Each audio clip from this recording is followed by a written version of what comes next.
Good morning, guys. I'm going to start a series on gardening for beginners. And with this, I just want you guys to see that this is something that is very simple. It was very simple to do. These are actually onions. These are onions that were store-bought onions, and I chopped the bottoms off. Of course, that's something we normally throw away. Instead of throwing it away, I stuck it down in the dirt. And as you can see, I'm starting to get production. So they're growing their own onions again, so they're reproducing themselves. So if you have store-bought onions and you're not sure what to do with the bottoms, as long as it's got some roots on the bottom, stick it in some dirt. You can stick it in a pot, it'll be fine. Here I have my snap peas and my green bean, sweet peas. I have a very, very nice production of green beans. I'll be pulling those here soon. Just want to make sure that they get large enough for me to actually can. Your spaghetti squash and your winter squash here.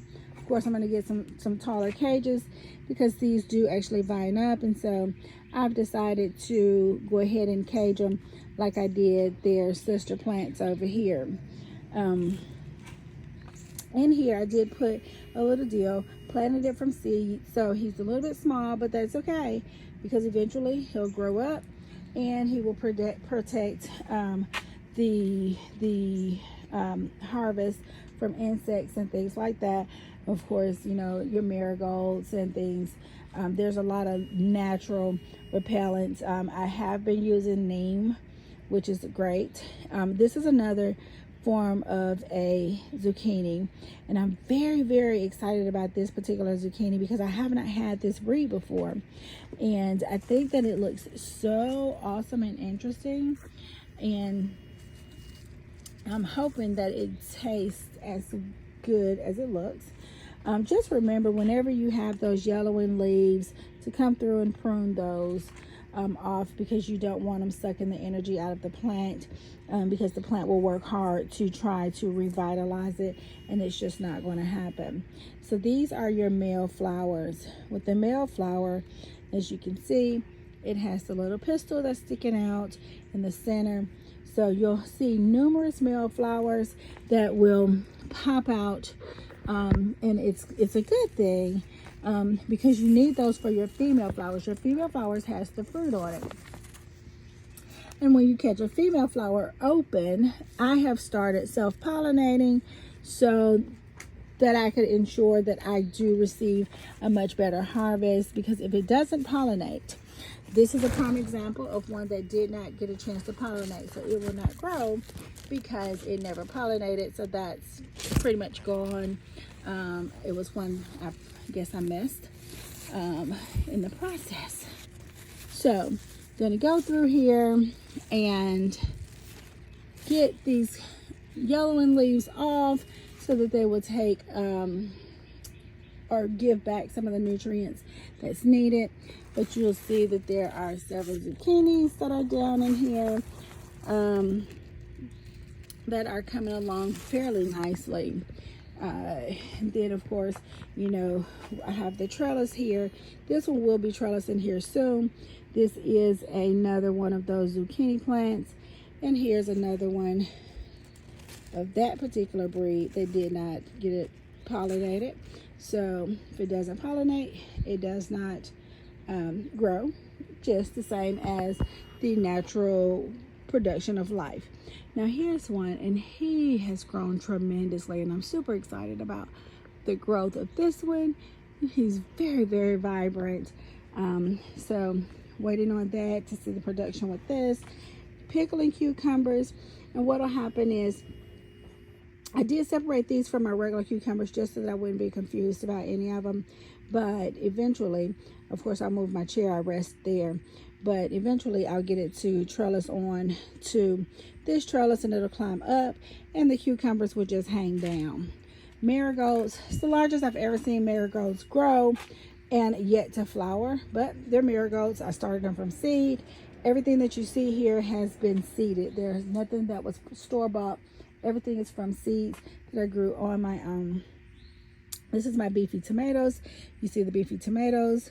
have the yellow flowers on them, so they're about to start producing. So one of the things that I'm going to get out here this afternoon is I'm going to pull these from the bottom. These bottom are the ones that you want to have off, because you don't want those leaves touching the ground. So when they don't touch the ground, that gives the roots more room to breathe, and then you avoid disease and things like that, because the leaves are not directly on the ground. So that's what I'll do when I come out throughout the day. This is a heart tomato, self-explanatory. The tomatoes come shaped more like a heart shape. Now here's one that it's my little Lone Ranger that decided to pop out on me, and he's so far away from the cage that I'm just gonna have to find something else to support him, because he'll get quite heavy as well. And this is my cherry tomatoes.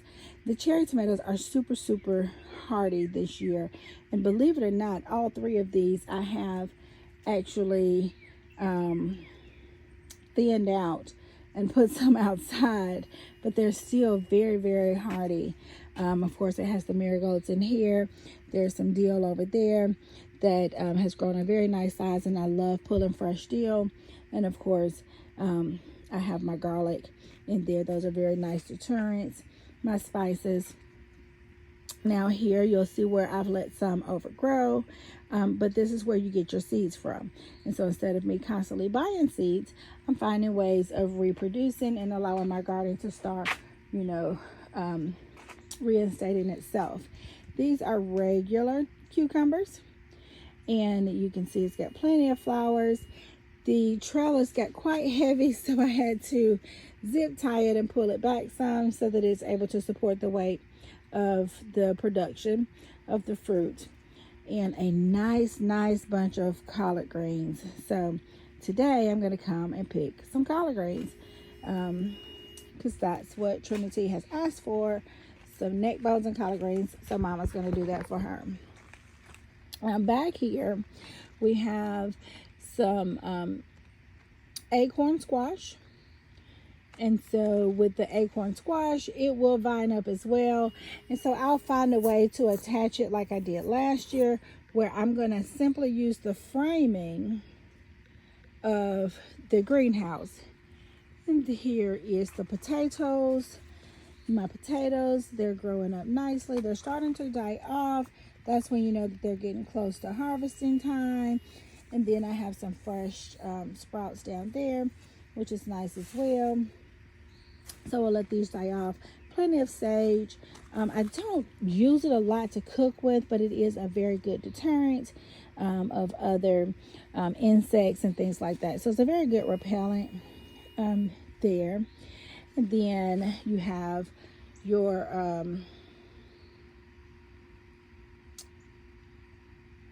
cantaloupe. It's right there. So we're gonna have, hopefully we'll have a great harvest of cantaloupe. And mint. Of course, you know, mint is a very prominent plant, and it will take over. I've thinned it out some. It looks like it's going to have to be thinned some more. And one of the other things that I'm going to do with this mint is dry it out. You know, and Trinity was not feeling well, and so I came out and I pulled her some fresh mint, and she made some mint tea. And it really did her well. It was so nice. Now these are onions again. You can see that they're sprouting out. You have red onions and a yellow onion there that I'm excited about. Of course, don't forget, when the Lord blesses you with rain, you need to have a way of catching what you can. So this is my way of catching it. I did tie the lid on so the wind wouldn't keep blowing it off. That helps me keep the water clean. I turned the lid upside down. I drilled some holes in it, so I made my own little drainage spout. And because of the way that this slopes, it does catch water. I've actually used most of the water in here, so I'm waiting on it to rain some more so that I can use the water. And a nice little hack, I have corn that are growing in cinder blocks, and I'm so excited about that. Saw that on TikTok, and decided to try it. These are some more tomatoes. These are the ones that I have thinned out from the inside, and you can see the difference in the size of the growth. So even though tomatoes are outside plants, as you can see, they do grow better on the inside of the greenhouse. So next year I probably will not be doing the tomatoes outside. I'll probably keep them all inside just for production wise. They do in fact do a lot better on the inside. This is some more corn that is growing up very nicely. Cannot wait for that. Some black-eyed peas that I have in this here. And people say, oh, you know, you're using tires and things like that. Listen, one of the most sustainable things that you're going to find is a tire. That's something that which of course the ones that I've chosen were ones that came off of my vehicle. I was getting my tire changed, and instead of paying a disposal fee, I told them to throw them on the back of my truck. Now these have not started to bloom yet, but this is some green beans that I've decided to plant at the last minute because I just didn't think that I had enough planted. And here is some more corn. It's a little bit more further down the road. He actually started growing out first, and so looking forward to that. Some radishes, some broccoli here. This is some of the mint that I thinned out. These are all some little plants that I have. And if you're wondering, you know, it's cabbage and collard greens that I'm wanting to overgrow because I want to seed those. Now, when I say that I want to seed, it's like these have overgrown. And when they overgrow, they get these little pods.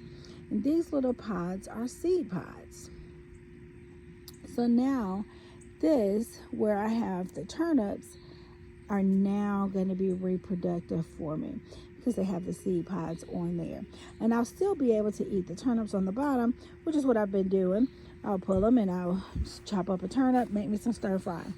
So I decided, well, you know, these corns that I have planted already have done quite well in the cinder block. So I'm just going to try it in the tire. And guess what? I got some corn growing in the tire. Absolutely. And when you think about Brussels sprouts, this is another Brussels sprout that I've let overgrow. But if you look there, he's got a nice seed pod. He's got several seed pods. So I don't see why I wouldn't be able to produce nice seeds for our Brussels sprouts. So it doesn't look the best, but it has its purpose. And sometimes we have to remember that everything that doesn't look good doesn't mean that it isn't good. Okay. I have some more Brussels sprouts here. And of course, I'm doing the seed pods as well. And I know you're like, maybe that's just a bit much. Well, you don't know what's going to reproduce from those, so you want to have as many as possible. And that's my thought process, is to have as many as possible. And this is for some collards, some collard greens. You see I have some that are growing up in here, but this one is overgrown from last year. I never pulled it. I have nice, look at how nice that seed pod is. Very nice.